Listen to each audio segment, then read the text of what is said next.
Hello dear students, this is Namita Bansal. Welcome to my channel physics time. हम कर रहे हैं क्लास 11th की फिजिक्स। आज हम करने जा रहे हैं टॉपिक वर्नियर कैलिपर।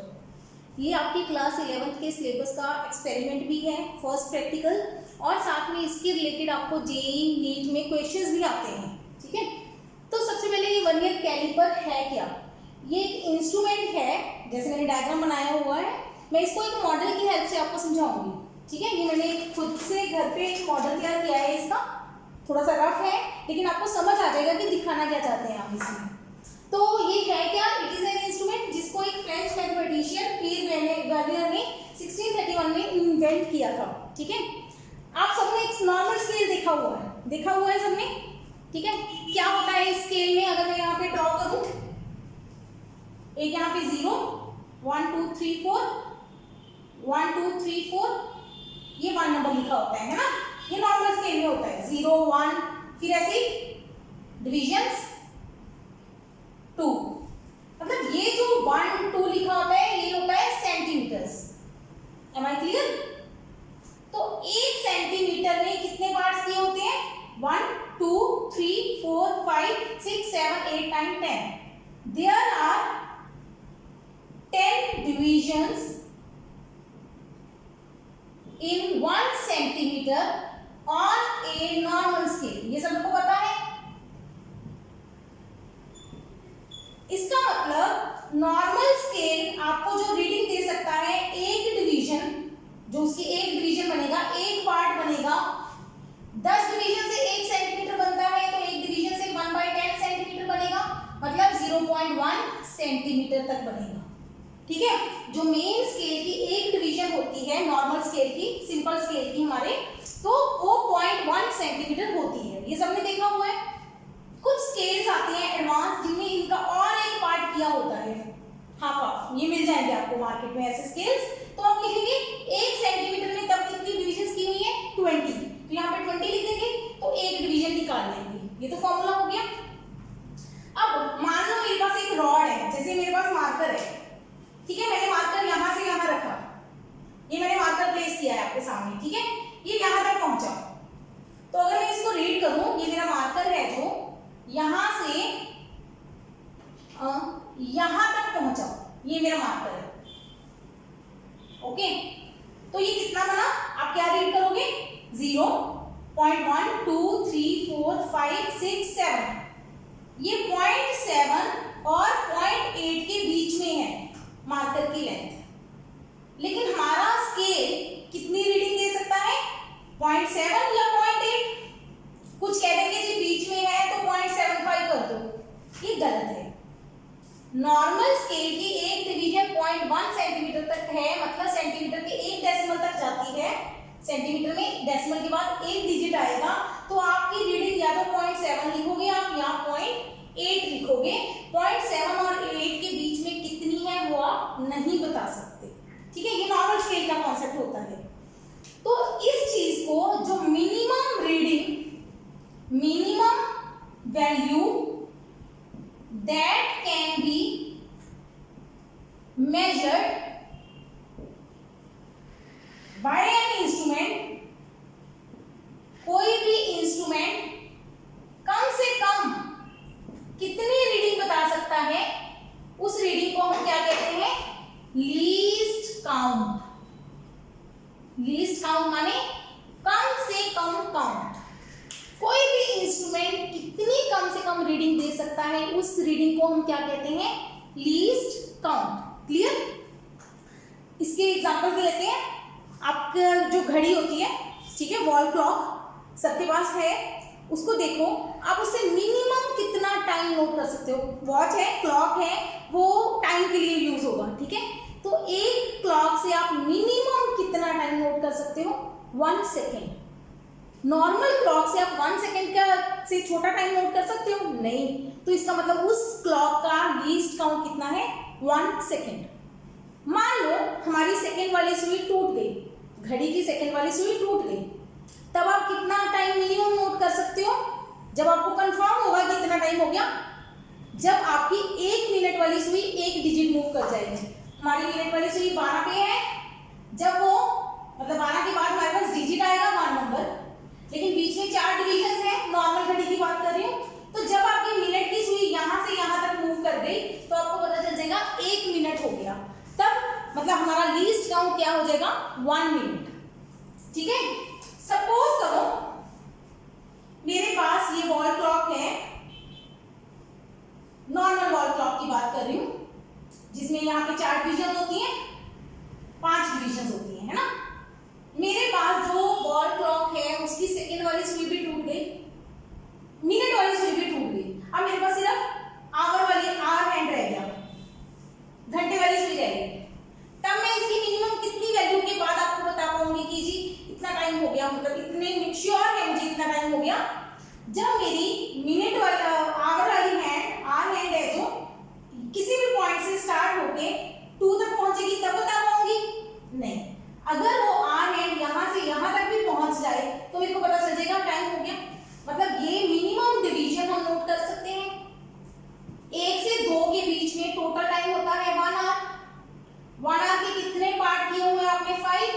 तो 1 आवर बटा 5 यानी कि 60/5 यानी कि 12 मिनट। तो इसका मतलब आप मिनिमम कितना टाइम तब नोट कर पाओगे? 12 मिनट का।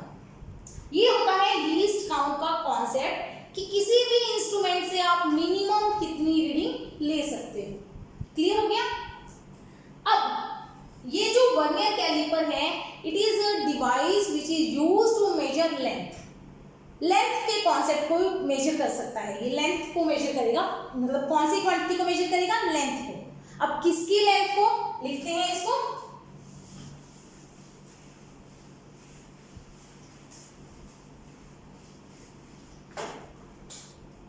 It can measure first length, breadth, height of regular objects. Regular objects मतलब जिनकी शेप फिक्स है, उस तरह की उसकी लेंथ, ब्रेथ, हाइट को नाप सकता है। जैसे कि हमारे पास क्यूबॉइड शेप आ जाए, ब्लॉक आ जाए कोई, ठीक है, जैसे कि मेरे पास ये मैंने ब्लॉक लिया है, मान लो मुझे इसकी लेंथ, ब्रेथ, हाइट चाहिए, तो हम किससे मेजर कर सकते हैं? वर्नियर कैलिपर से। Second, it can major diameter और रेडियस। रेडियस निकालना हो तो डायमीटर का हाफ कर देंगे, सिंपल सा कॉन्सेप्ट है। ऑफ स्फेरिकल ऑब्जेक्ट्स, स्फीयर्स, गोले हैं उनका डायमीटर नाप सकता है। और स्फीयर ना हो तो सिलेंडर, सिलेंडर का भी वो हमें डायमीटर दे सकता है। ठीक है। Third, inner diameter of hollow objects. Inner diameter भी कह सकते हैं इसको, या लिख लो इनर साइड्स। मतलब जैसे आपके पास कोई सिलेंडर है, हॉलो है, खाली है अंदर से, ठीक है, तो उसका इंटरनल डायमीटर कितना है वो भी हम वर्नियर कैलिपर की हेल्प से माप सकते हैं। ये मैं बताऊंगी आपको कैसे। Fourth, depth of objects. जैसे ये सिलेंडर है, सिलेंडर की ये वाली डेप्थ मतलब अंदर गहराई कितनी है, गहराई वो भी नाप सकते हैं, इंटरनल डेप्थ। ठीक है, ये चीजें हैं जो हम वर्नियर कैलिपर की हेल्प से नोट कर सकते हैं। कैसे? ये मैंने एक वर्नियर कैलिपर का डायग्राम बनाया है, पहले इसको देखते हैं। इसके पार्ट्स कौन कौन से होते हैं वर्नियर कैलिपर के। वर्नियर कैलिपर में क्या दिखेगा आपको? ये मैंने ब्लॉक बनाया है बीच में, ये तो ब्लॉक है जिसकी हमें डायमेंशन साइड्स नोट करनी है। ठीक है, जो एक्सपेरिमेंट है आपके सिलेबस का। एनीहाउ, ये जो एक नीचे फिक्स पार्ट है जिसको मैंने एम लिखा है, एम हमारा है मेन स्केल, ये फिक्स है, हार्ड है। ठीक है, उसके ऊपर ये वाला पार्ट यहां से देखना, डी से ये बी तक आया और ये ऊपर यहां तक इतना इतना पार्ट है जिसपे 2 स्क्रूज लगे हुए हैं। ये वाला पार्ट, ये वाला, ये है हमारा मूवेबल पार्ट है, ये फिक्स नहीं है, ये इसके ऊपर स्लाइड करेगा, स्लाइडिंग पार्ट है। ठीक है, कैसे स्लाइड करेगा? यहाँ पे एक स्क्रू दिया होगा टी, टी का नाम है थंब स्क्रू, मतलब इसको हम थंब से हिलाएंगे, घुमाएंगे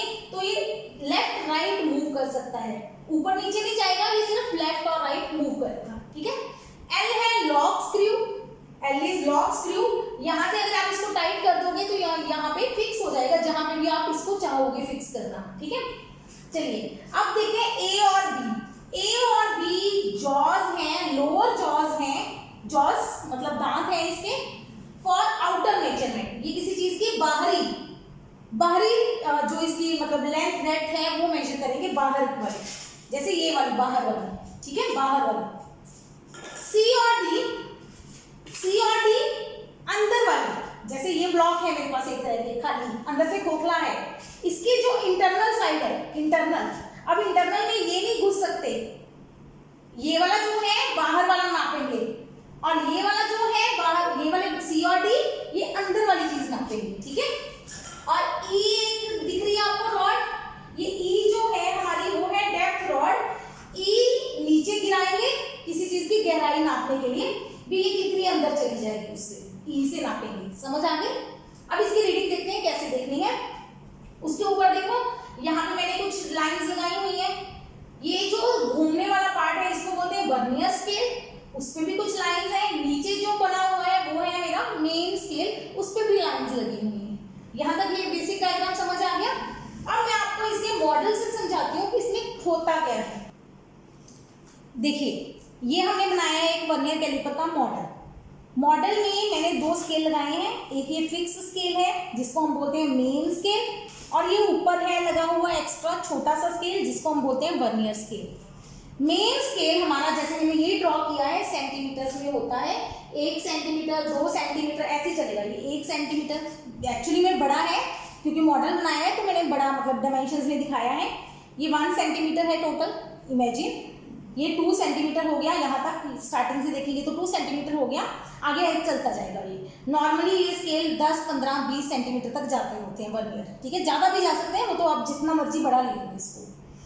ओके, जो ये सेकंड स्केल है ये यहाँ पे एक साइड से दूसरी साइड तक स्लाइड करेगा, तो ये हमारा हो गया स्लाइडर वाला स्केल, वर्नियर स्केल। जो वर्नियर स्केल है उस पर भी ऐसी मार्किंग है 0, 1, 2, 3, 4, 5, 6, 7, 8, 9, 10, लेकिन यहाँ पे नंबर क्या लिखा हुआ है मैंने 0 से 10। ये एक वर्नियर कैलिपर का मॉडल है। आपको इस तरह के बहुत सारे मॉडल मिल सकते हैं जिसमें हो सकता है यहाँ पे 10 की बजाय 50 लाइन्स हो, 30 लाइन्स हो, 20 लाइन्स हो, जितनी भी हो सकती हैं, कुछ भी हो सकता है, ठीक है। हम एक मॉडल सीखते हैं, सब बिल्कुल बेसिक मॉडल है जो नॉर्मली अवेलेबल होता है। स्टार्टिंग में क्या होता है, जब हम इस ब्लॉक को निकाल देंगे, हम इस थंब को मूव करके वर्नियर के दोनों ए और बी जॉज को मिला देंगे। ध्यान रखना, जब आप ए और बी को मिलाओगे, बी लाइन बिल्कुल डी के साथ है, सी और ए बिल्कुल एक साथ है, तो जब आप ए और बी को मिलाओगे सी और डी भी मिल जाएंगे। और नॉर्मली क्या होता है, जो वर्नियर की 0 नंबर लाइन है वो मेन की 0 के साथ मैच कर जाती है, एग्जैक्टली इसको कहते हैं कोइंसाइड कर जाती है। क्या कहते हैं इसको? Coinciding line. कोइंसाइड, क्या चीज कोइंसाइड कर जाती है? 0 of vernier coincides with 0 of main scale, दोनों जीरोस आपस में मैच कर जाती हैं। कई बार क्या होगा, कुछ इंस्ट्रूमेंट में अगर कोई डिफेक्ट है तो हो सकता है ये 0 मैच ना करें, तो हम कहते हैं इंस्ट्रूमेंट की 0 खराब है, तो हम कहते हैं instrument has 0 error. 0 error if कब होती है? Zeros do not match. अगर जीरोस मैच नहीं करती तो इंस्ट्रूमेंट में क्या है? 0 एरर। वो बाद में सीखते हैं भी 0 एरर कैसे निकालते हैं। पहले हम लेके चलते हैं कि हमारी 0 और 0 मैच कर रही है। तो ध्यान दो इस चीज को, मैं यहाँ पास लेके आ रही हूँ। ये 0 है, 1 नंबर, जो वर्नियर की 1 नंबर लाइन है, ध्यान से देखो, वो मेन की 1 डिवीजन से थोड़ी सी छोटी है। यहाँ पे मैं क्लियर बना रही हूँ, ये नीचे मेन है, ऊपर वर्नियर है, मेन पे भी ऐसी लाइंस हैं कुछ, वर्नियर पे भी लाइन है। ये वर्नियर की 0 और मेन की 0 मैच कर रही है। जो वर्नियर की 0 है, मतलब 1 नंबर लाइन है, वो मेन की 1 नंबर लाइन से थोड़ी सी छोटी है। कुछ ऐसा आपको देखने को मिल रहा होगा, ध्यान। जो वर्नियर की 1st नंबर लाइन है वो मेन की 1st के साथ एग्जैक्टली मैच नहीं हो रही, 2 भी नहीं मैच हो रही, 3 भी नहीं मैच हो रही। आप सारे देखोगे सब में थोड़ा थोड़ा फर्क है। 1 में थोड़ा सा गैप है, 1 ये वर्नियर की 1 है, ये मेन की 1 है, इनके बीच में थोड़ा सा गैप है। वर्नियर के 2 और मेन की 2 में ज्यादा गैप है, वर्नियर के 3 और मेन की 3 में और ज्यादा गैप है, तो गैप बढ़ता जा रहा है। एंड में अगर आप देखोगे जब मेरी वर्नियर की 10th नंबर लाइन आई है तो मेरे पास मेन की ये 1 नंबर था, ध्यान दो 0 1 2 3 4 5 6 7 8 9, वर्नियर की 10वीं लाइन आई है तो मेन की 9वीं लाइन आई है। चेक करो ध्यान से, 0 1 2 3 4 5 6 7 8 9 10, वर्नियर की तो 10 हो गई, मेन की देखो 0 1 2 3 4 5 6 7 8 9। क्या हम इस चीज को लिख सकते हैं कि 10 वर्नियर स्केल डिवीजन जो है हमारे पास VSD, मैं बता दूं पहले ये क्या है VSD, VSD है वर्नियर स्केल डिवीजन, डिवीजन का मतलब वर्नियर स्केल की मिनिमम जो रीडिंग है। MSD क्या हो गया फिर हमारे पास मेन स्केल डिवीजन, ठीक है। तो वर्नियर की जो 10 डिवीजन हैं वो मेन की 9 के बराबर है, ओके। अब इस इंस्ट्रूमेंट से हम कम से कम कितनी रीडिंग नोट कर सकते हैं? हम इस इंस्ट्रूमेंट के अगर मैं वर्नियर के ऊपर रख लूं कोई चीज तो मैं कम से कम एक VSD नोट कर सकती हूँ,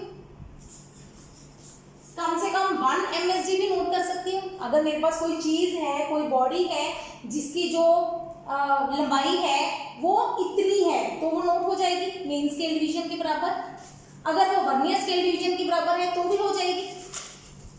अगर कोई बॉडी मेरे पास इतनी छोटी है, इतनी सी, इमेजिन करो ये वर्नियर है, ये मेन है, ये मेन है,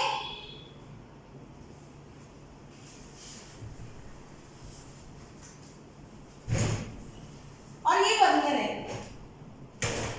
अगर मेरे पास कोई बॉडी इतनी सी है, कितनी, ये वाला पार्ट, ये क्या है 1 मेन माइनस 1 वर्नियर, ये दोनों का डिफरेंस है। अगर मेरे पास कोई बॉडी इतनी सी है क्या मैं उसको नोट कर सकती हूँ? यानी इसको नाम दे देते हैं, ये A है, ये B है और ये छोटा सा पार्ट है C। एक A है, एक B है, एक C है। सबसे छोटा कौन है? A बड़ा है B से, B बड़ा है C से, तो मिनिमम वैल्यू कौन हुई? C। C है किसके बराबर? A माइनस B के। तो हमारा जो ये वर्नियर कैलिपर है ये मिनिमम कितनी रीडिंग नोट कर सकता है? A माइनस B, यानी कि लीस्ट काउंट जो मिनिमम रीडिंग नोट हो सकती है किसी इंस्ट्रूमेंट से, वो इसका क्या हुआ? 1 main scale division minus 1 vernier scale division. इस कॉन्सेप्ट से हम इसका क्या निकाल सकते हैं? लीस्ट काउंट, ठीक है।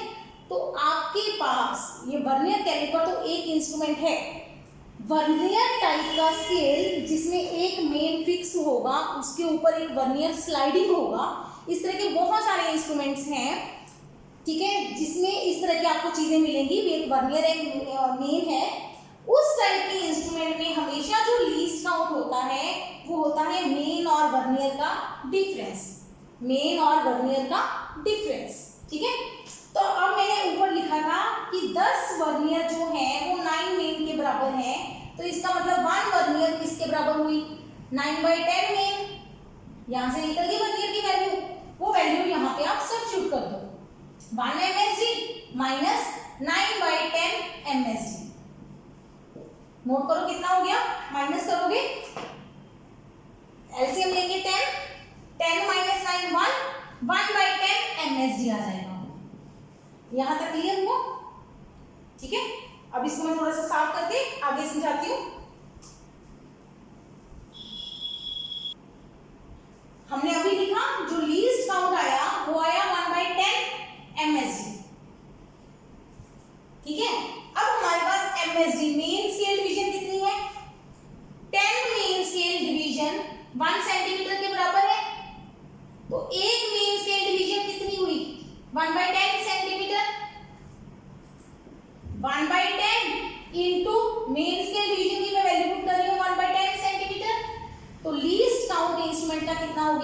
1/100 सेंटीमीटर यानी कि 0.01 सेंटीमीटर। ये सबसे पहले कॉन्सेप्ट सीखो कि लीस्ट काउंट कितना है इंस्ट्रूमेंट का।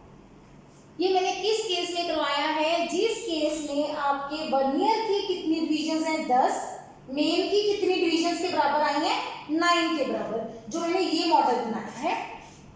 वर्नियर की 10 डिवीजन मेन की 9 डिविजन्स के इक्वल है। उस केस में हमारा लीस्ट काउंट कितना है 0.01 सेंटीमीटर। अगर मेरे पास ये स्केल ना होता, सिर्फ ये स्केल होता, तो हम मिनिमम कितनी रीडिंग नोट कर सकते थे? अगर सिर्फ मेन स्केल से ओनली विद मेन स्केल हम क्या नोट कर सकते हैं? मिनिमम रीडिंग 1/10 सेंटीमीटर यानी कि 0.1 सेंटीमीटर।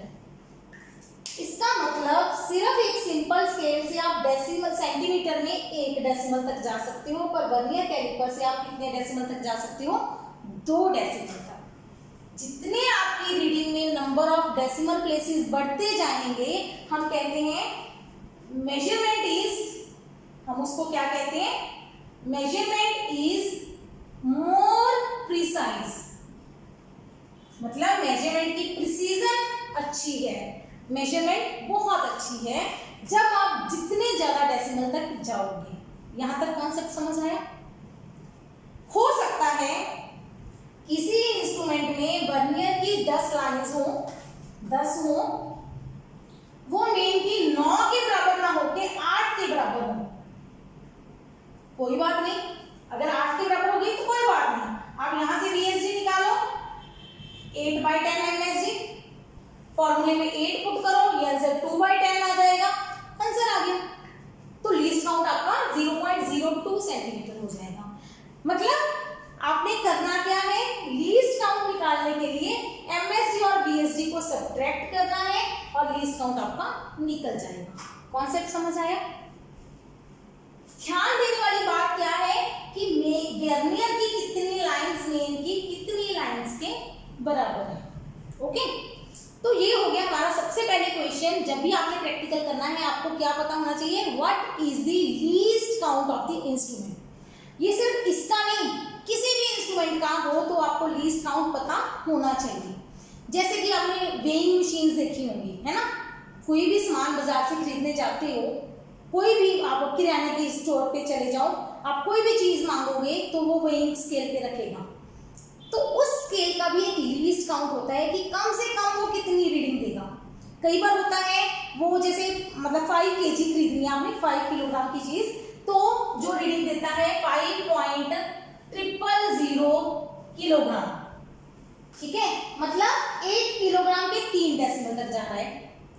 कई इंस्ट्रूमेंट्स होते हैं जो 1 किलोग्राम के 2 डेसिमल तक जाते हैं।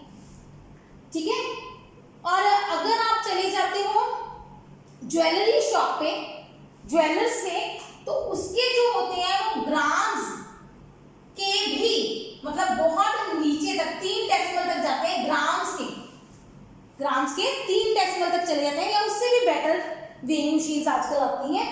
तो जितने आपके नंबर ऑफ डेसिमल्स बढ़ते जाएंगे, उतनी आपकी सिग्निफिकेंट फिगर्स बढ़ जाएंगी। ठीक है, पहली बात तो यही है। और उतनी ही हम बोलते हैं कि आपकी रीडिंग क्या है? प्रिसाइज है, आपका इंस्ट्रूमेंट अच्छा है जितने ज्यादा डेसिमल दे सके। तो हमारा जो वर्नियर कैलिपर है, नॉर्मल वर्नियर कैलिपर जो आप लैब में देखोगे, वो 2 डेसिमल तक देता है रीडिंग। इसका मतलब उसकी प्रिसीजन नॉन सिंपल स्केल से ज्यादा है। एक इंस्ट्रूमेंट और पढ़ाएंगे हम आपको, जो है स्क्रू गेज, वो डेसिमल के 3 प्लेसेस तक चला जाता है सेंटीमीटर के। ठीक है, तो चलो वो हम जब करेंगे तब समझाएंगे आपको। अभी ये तो हो गया सिंपल इसका लीस्ट काउंट। अब बात है ये काम कैसे करेगा। लीस्ट काउंट थोड़ी सीखना है हमें, सिर्फ हमने इसका यूज देखना है कि इसको यूज कैसे करेंगे। चलिए करते हैं। अब रीडिंग लेते हैं। मेरे पास एक ब्लॉक है जिसकी मुझे लेंथ मेजर करनी है, मतलब ये वाली डायमेंशन मेजर करनी है। अगर मैं इस डायमेंशन को सिंपल स्केल से समझाती हूँ आपको, ये मैंने सिंपल स्केल के बीच में रखा है इसको, तो देखो कितनी लेंथ बन गई? 0, 1, 2, 3, 4, 5, 0.5 और 6 के बीच में है, नियर टू 6 है, तो मैं लिख देती हूँ length is equal to 0.6 centimetre. ये किससे? स्केल से। अब हमारे पास है वर्नियर कैलिपर, हमने बनाया है। अब हम वर्नियर कैलिपर से यही लेंथ मेजर करते हैं। कैसे करेंगे? हम इस वर्नियर कैलिपर, ये ब्लॉक बीच में रख के वर्नियर कैलिपर से मिला देंगे, ठीक है। ये थोड़ी सी गड़बड़ आएगी ये इस एक्स्ट्रा पार्ट के कारण, तो समझिए इस रीडिंग को कैसे लेना है हमें।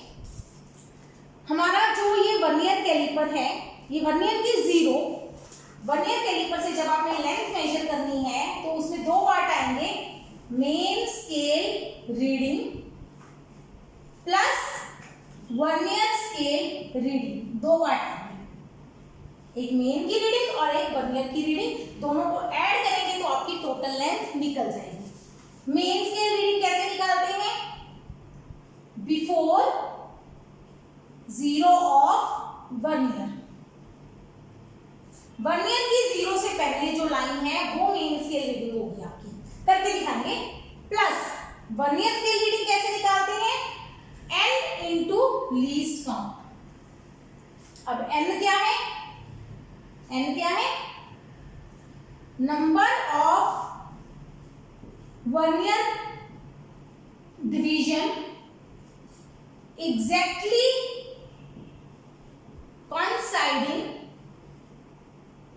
coinciding with any of main scale। क्या मतलब है?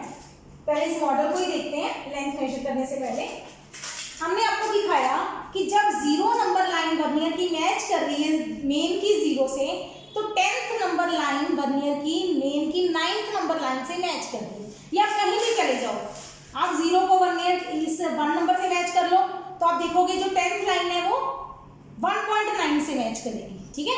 वर्नियर की 10 हमेशा मेन की 9 के बराबर आएगी। मान लो जीरो इससे मैच नहीं कर रही। अब ये केस देखो, ये मैंने कौन सा केस लिया है? जो वर्नियर की जीरो है मेन की किसी भी लाइन से मैच नहीं कर रही। आप चेक करो, जीरो नहीं मैच कर रही, नहीं कर रही, 1 भी मैच नहीं कर रही, 2 भी मैच नहीं कर रही, 3 भी नहीं कर रही, 4 भी नहीं कर रही, ये 5th लाइन मैच कर रही है। 6th भी नहीं कर रही, 7th भी नहीं कर रही, 8th भी नहीं कर रही, 9th भी नहीं कर रही, 10th भी नहीं कर रही। मतलब एग्जैक्ट जो बिल्कुल सही वर्नियर स्केल होगा, जब उसकी जीरो मैच नहीं करेगी तो सिर्फ एक लाइन होगी जो मैच करेगी, सिर्फ एक लाइन। आप कहीं भी रख के देख सकते हो इसको, मैंने यहाँ रख दिया। अब देखो, जीरो नहीं मैच कर रही, 1 भी नहीं कर रही, 2 3 4 5 6 7 8, 7 नंबर लाइन एग्जैक्टली मैच कर रही है। देखो 7 नंबर लाइन। थोड़ा सा और चेंज करते हैं इसको, यहाँ पे लिखो, जीरो नहीं मैच कर रही, फर्स्ट कर रही है और कोई भी मैच नहीं कर रही। मतलब वर्नियर की सिर्फ एक लाइन होगी जो मेन से मैच करेगी, सिर्फ एक लाइन। तो एन क्या है? वही लाइन है किसकी? वर्नियर की। वर्नियर की कौन सी लाइन मैच कर रही है? ये नहीं देखना मेन की किस लाइन से मैच कर रही है, नहीं, मेन का नंबर नहीं देखना हमने।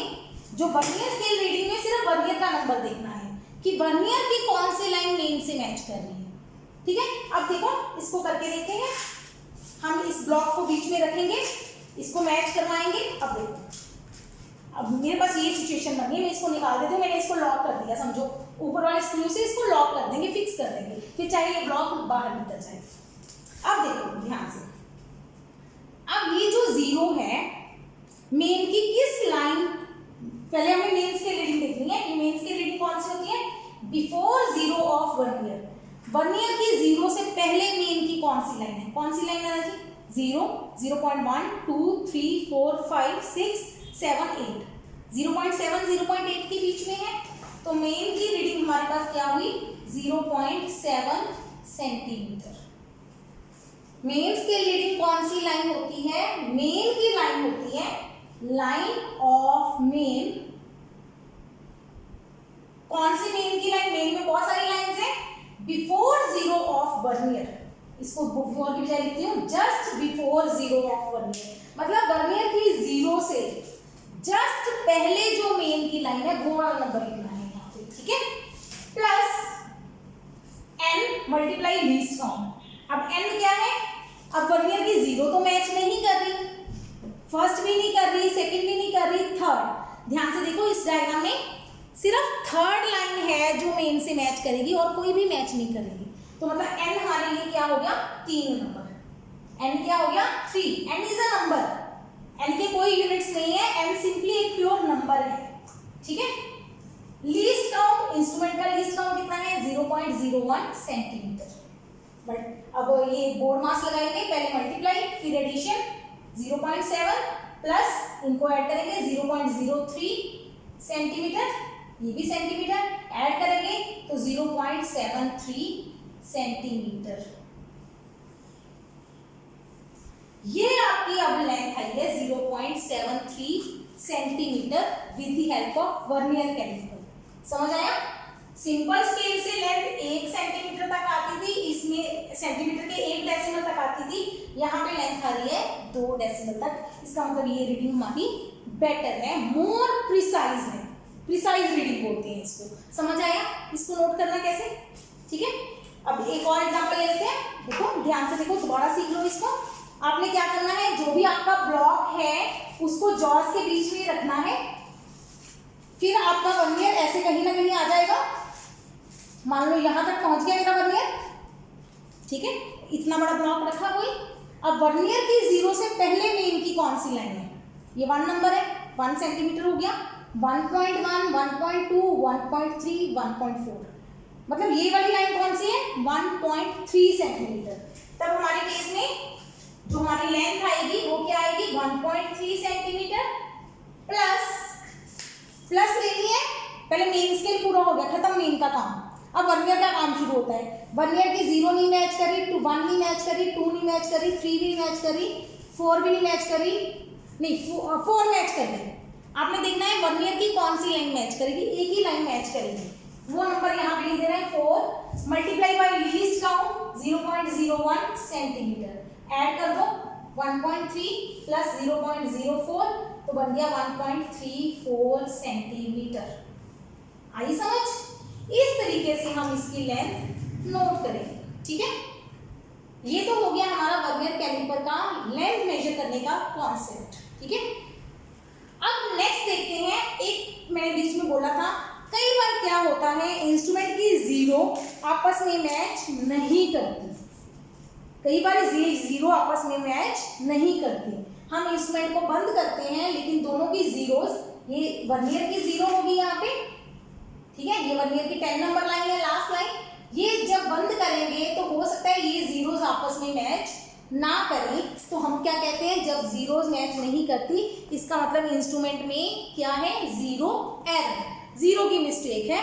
अब उसको कैसे रिमूव करेंगे, पहले लिखते हैं डेफिनेशन 0 एरर की। 0 एरर क्या है, if 0 of vernier scale does not coincide with 0 of main scale, then instrument has 0 error। जब जीरोस मैच ना करें तो हमारे इंस्ट्रूमेंट में क्या है 0 एरर। 0 एरर हमारी 2 तरह की होती है, पॉजिटिव और नेगेटिव, दोनों का फॉर्मूला भी अलग अलग है, पॉजिटिव और नेगेटिव। क्या कौन सी पॉजिटिव होती है, कौन सी नेगेटिव होती है? पॉजिटिव 0 एरर कब होती है, if 0 of vernier is right to 0 of main.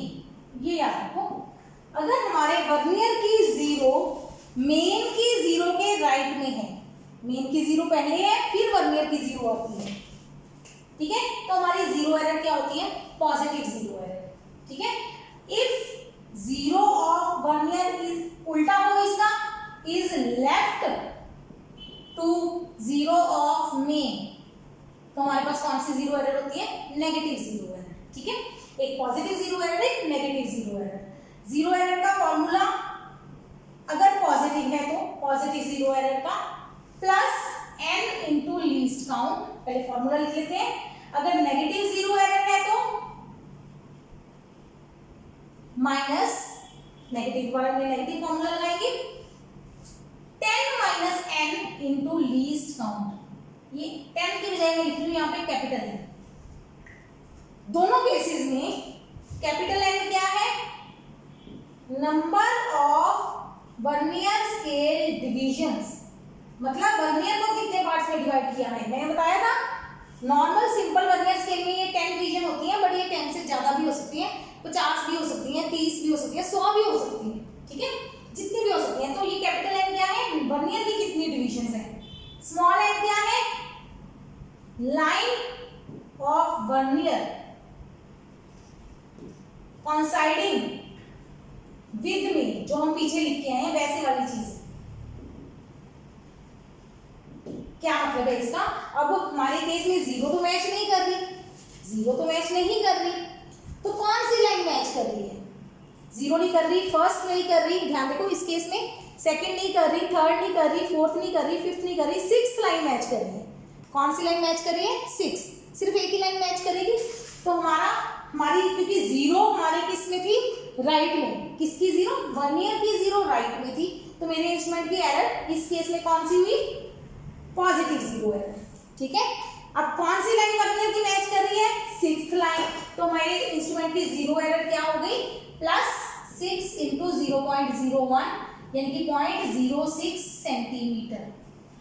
Zero error निकालने का मेथड क्या है?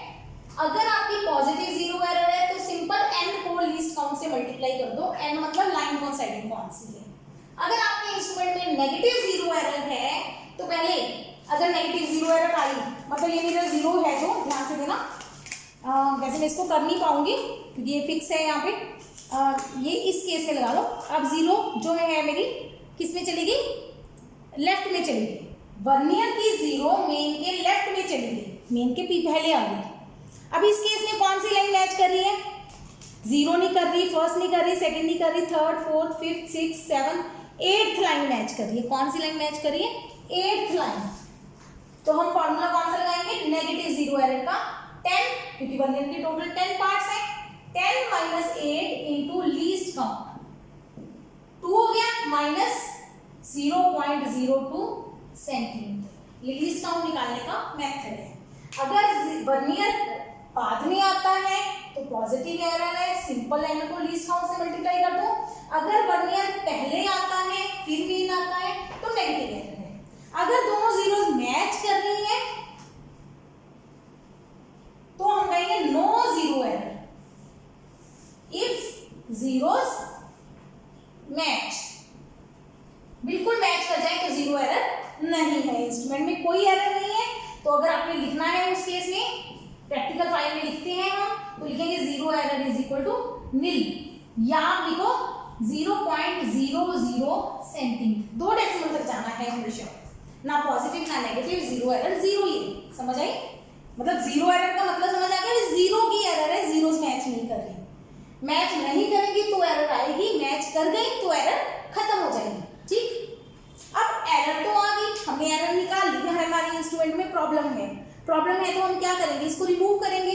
रिमूव करने के लिए हम कहते हैं उसको जीरो करेक्शन, मतलब हमने जीरो एरर की जो गलती है उसको करेक्ट करना है।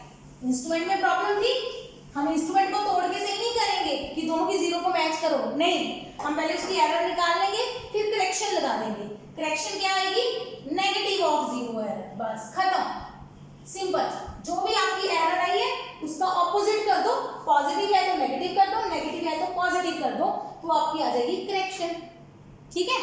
तो इसका मतलब जो आपकी करेक्टेड रीडिंग आएगी, करेक्टेड रीडिंग आएगी वो क्या होगी?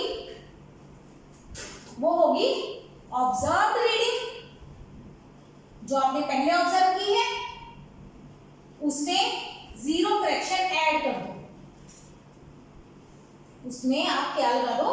जीरो करेक्शन ऐड कर दो, तो आपकी आ जाएगी एक्चुअल रीडिंग। कैसे? जैसे मैंने पहले उस ब्लॉक की लेंथ मेजर की थी, वो मेरे पास लेंथ आई थी 1.73 सेंटीमीटर, मान लो कोई लेंथ आई है।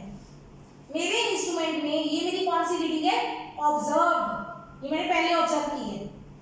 फिर मैंने देखी जी मेरे इंस्ट्रूमेंट में जीरो एरर थी, मान लो वो जीरो एरर मैंने जब कैलकुलेट की तो वो मेरी जीरो एरर आ रही है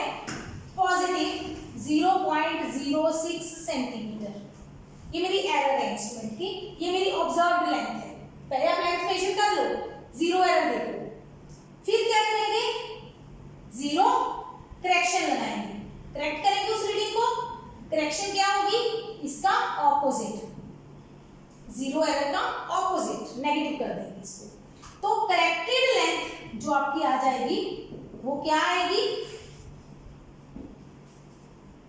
ऑब्जर्व्ड लेंथ प्लस 0 करेक्शन, मतलब लेंथ क्या है 1.73, इसमें करेक्शन ऐड करेंगे -0.06, दोनों को माइनस कर दो तो आपकी रीडिंग आ जाएगी 1.67 सेंटीमीटर।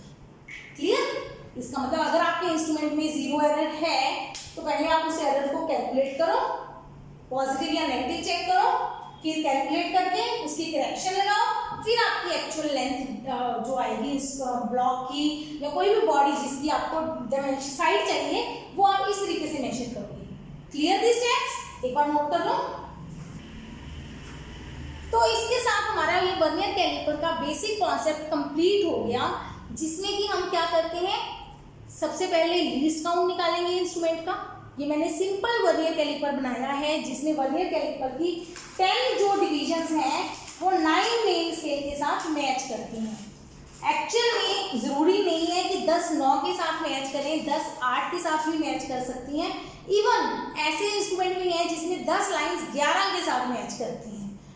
जब वर्नियर की कम लाइंस मेन की ज़्यादा के साथ मैच करें तो उसका कॉन्सेप्ट और उसका मेथड थोड़ा सा अलग है, वो हम नेक्स्ट वीडियो में सीखेंगे। ठीक है, फिलहाल के लिए हम ये कम वाले करेंगे, तो इसमें यही इंस्ट्रूमेंट आपको प्रैक्टिकल में आएगा। ठीक है, कम वाले जो हमारे नॉर्मल लैब्स में होते हैं, लेकिन जब हम जेईई के क्वेश्चन सॉल्व करेंगे तो उसमें किसी भी तरह के क्वेश्चन आ सकते हैं, तो वो क्वेश्चन हम नेक्स्ट जब करेंगे तब मैं आपको सिखाऊंगी उसका मेथड।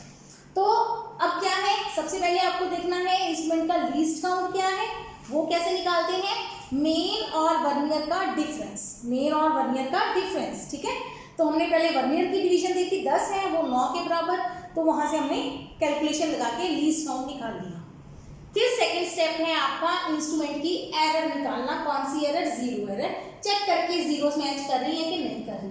अगर एग्जैक्टली मैच कर रही है जीरोस तो हमारी 0 एरर नहीं है, अगर मैच नहीं हो रही तो 0 एरर है। ठीक है, 0 एरर है तो वो कौन सी है, पॉजिटिव है कि नेगेटिव है, दोनों के फॉर्मूले लिखवाए हैं आपको, उस तरीके से पहले 0 एरर निकालो।